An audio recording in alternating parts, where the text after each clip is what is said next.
Heat stroke is actually the common term for sun stroke, जो कि आजकल because अब समर सीजन है तो ये अब बहुत कॉमन अब होने वाला है। तो ये एक हीट रिलेटेड इलनेस है जिसमें बॉडी का जो कोर टेम्परेचर है दैट 104 डिग्री फ़ारेनहाइट या 40 डिग्री सेंटीग्रेड से हाई हो जाता है। ये एक थर्मोरेगुलेटरी डिस्फंक्शन इसमें बॉडी का हो जाता है जिसकी वजह से ये होता है। हीट स्ट्रोक बेसिकली दो टाइप का होता है, एक एक्सर्शनल हीट स्ट्रोक होता है और एक नॉन एक्सर्शनल होता है।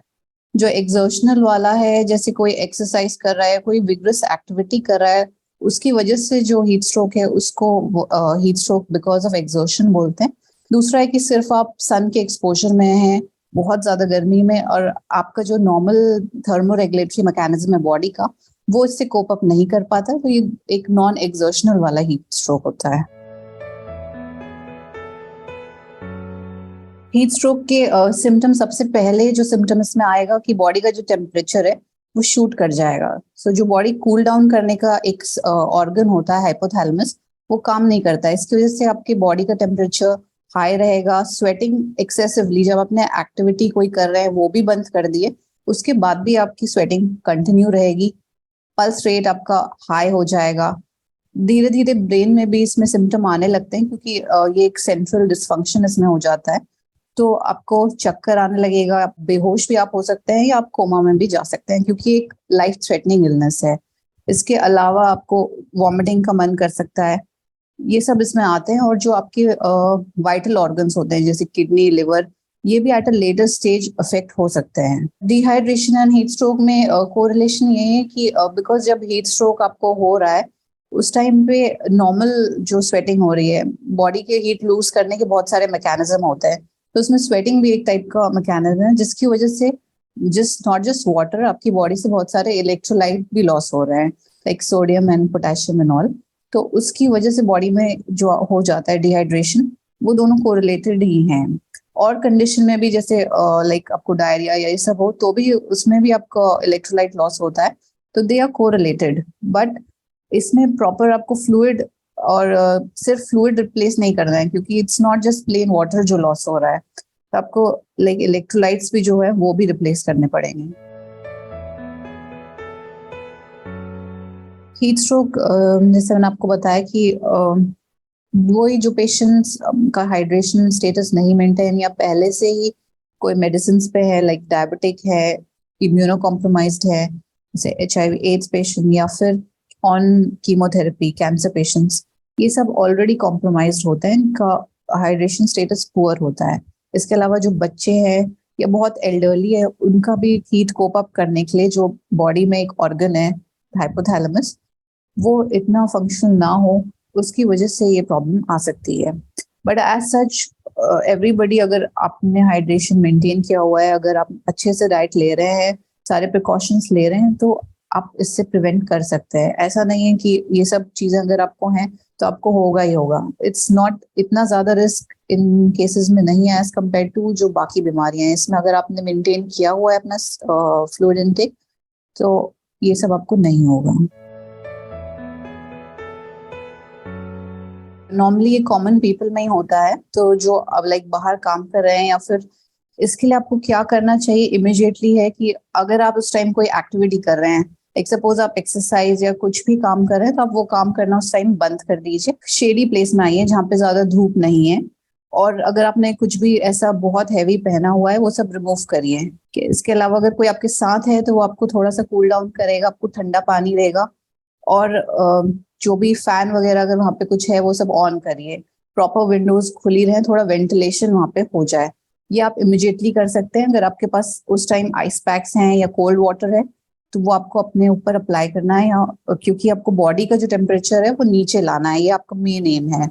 तो जो भी आपको उस टाइम अवेलेबल है वो आप ये सब उस टाइम करेंगे। अगर नियरेस्ट आपके लाइक कोई फैसिलिटी है, ये सब आप कर चुके हैं, तब आप नियर बाय हॉस्पिटल विजिट करिए। हीट स्ट्रोक नॉर्मली लाइक जो अक्यूट स्टेज है 1-2 दिन तक लास्ट करेगी, बट बिकॉज इसमें स्वेटिंग की वजह से बहुत ज्यादा इलेक्ट्रोलाइट लॉस या डिहाइड्रेशन के सिम्टम आ सकते हैं। तो अराउंड 5 to 6 डेज लगेगा रिकवरी के लिए, जब आपको रेस्ट लेना है और प्रॉपर हाइड्रेशन मेंटेन करना है। हीट स्ट्रोक हो सकता है, बिकॉज समटाइम्स एक ही एक हीट रिलेटेड इलनेस हैं। तो हीट स्ट्रोक कभी कभी हाइपोथर्मिया, जो मैलिग्नेंट हाइपोथर्मिया है, जो एक डिसऑर्डर होता है, उससे मिमिक कर सकता है। बट क्योंकि दोनों का आपको डायग्नोस करने का इतना बहुत ज्यादा ऐसा नहीं कि आप डिफ्रेंशिएट कर पाएंगे कि आपको हीट स्ट्रोक है या मैलिग्नेंट हाइपोथर्मिया है, तो वो आपको अलर्ट रहना पड़ेगा, क्योंकि हीट स्ट्रोक एक लाइफ थ्रेटनिंग इलनेस है। इसमें ब्रेन में आपके एडिमा हो सकता है, आपको फिट्स पड़ सकते हैं, एंड फेटिलिटी रेट यानी कि जो डेथ रेट है अराउंड 10 to 50% है। सो चांसेस हैं कि आप अवेयर रहें, दैट इज वेरी इंपॉर्टेंट कि आपको पता होना चाहिए कि हीट स्ट्रोक क्या है।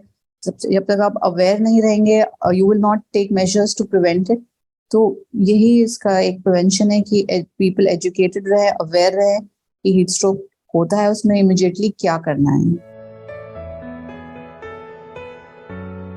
प्रिवेंशन जो है वो बहुत ज्यादा जरूरी है इसमें। अगर हीट स्ट्रोक आपको प्रिवेंट करना है, सबसे इम्पोर्टेंट है कि क्योंकि जो पीक टाइम है, अभी बहुत ज्यादा गर्मी है, इस टाइम पे बहुत केसेस भी आ रहे हैं, तो जो दिन का टाइम है, नून का, अराउंड लाइक 12 to 3, इस टाइम पे आपको घर से बाहर नहीं निकलना है। तो आप अवॉइड करिए, अगर बहुत जरूरी है, लाइक अगर आपको कुछ काम पे जाना ही है तब आप जाइए, अदरवाइज अवॉइड इस outside activity peak time of sunshine.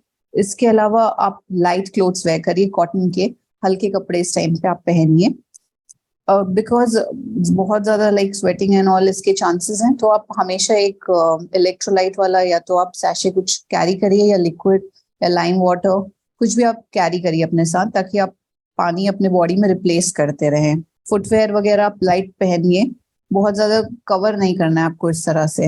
And जब भी आप डायरेक्ट सन लाइट में जा रहे हैं, तो आपके पास कुछ लाइक अम्ब्रेला या हैट या गॉगल्स, ये सब होना चाहिए प्रोटेक्शन के लिए। ये सब तो चीजें हैं जो आपको करनी है। इसके अलावा कुछ चीजें हैं जो आप प्रिवेंट करने के लिए जो आपको नहीं करनी है, वो ये है कि बिकॉज बहुत सारे लोग सोचते हैं कि जैसे हीट स्ट्रोक है तो आप फ्लू जैसे जूसेस वगैरह के अलावा आप जो कार्बोनेटेड ड्रिंक्स हैं वो ले लेते हैं, या टी कॉफी। ये सब चीजें डायूरेटिक्स होती है, यानी कि ये बॉडी से फ्लूइड लॉस कराती है, तो ये सब आपको अवॉइड करना है कम्प्लीटली। इसके अलावा जैसे बहुत ज्यादा प्रोसेस फूड है जो कि आपकी बॉडी से हीट यूज करता है, वो भी आपको नहीं खाना है इस टाइम पे। सो बेसिकली लाइट रहिए, अवॉइड करिए, और हाइड्रेशन मेंटेन रखिए। देयर इज समटाइम्स कोरिलेशन कि अगर आप की इम्यूनिटी कम है, या फिर आपका जो बॉडी का है अगर वो वीक है, तब ये हो सकता है हीट स्ट्रोक। इसके अलावा जो एल्डरली पेशेंट है, जो एल्डरली है, या फिर बहुत यंग पेशेंट, या कोई पेशेंट है जो इम्यूनो कंप्रेस्ड है, मतलब कोई ऐसी दवाइयों पे चल रहा है लाइक डायबिटिक, या फिर कॉम्प्रोमाइज जैसे कीमोथेरेपी पे, तो उन सबका इम्यून सिस्टम इतना अच्छा नहीं होता है, तो उन लोगों का भी हाइड्रेशन ऑलरेडी बहुत डाउन होता है, तो उन्हें भी अवॉइड करना है ये सब एक्टिविटीज। समर्स के लिए आपको जो डाइट है उसमें आप ट्राई करिए कि ऐसी डाइट लें जिसमें आपका बॉडी में वाटर मेंटेन रहे। तो आप बहुत ज्यादा लिक्विड लाइक लेमन वाटर, उसमें आप थोड़ा सा सॉल्ट एंड शुगर दोनों ऐड करिए, वो आप कैरी करिए। इसके अलावा कोकोनट वाटर जो इजीली मिल जाता है, ये आप पी सकते हैं। एंड जो भी जूसेस हैं फ्रेश मेड, ये आप कंज्यूम कर सकते हैं। ये सब इस टाइप पे आप रहिए, बहुत ज्यादा प्रोसेस फूड मत खाइए बहुत, क्योंकि जो भी सॉल्ट है, जब भी आप बॉडी में एक्सेस सॉल्ट लेंगे तो वो साथ साथ वाटर भी आपका ड्रॉ कर लेता है, तो ये आपको अवॉइड करना है। एंड जितने भी कार्बोनेटेड ड्रिंक्स हैं, सेम उनका भी इफेक्ट यही होता है, तो वो भी बॉडी से आपका वाटर डिप्लीट करा देते हैं, वॉश आउट करा देते हैं, तो ये सब आपको अवॉइड करना है। बट मैक्सिमम आप हाइड्रेशन मेंटेन करिए, फ्लूइड आप इनटेक अपना मेंटेन रखिए।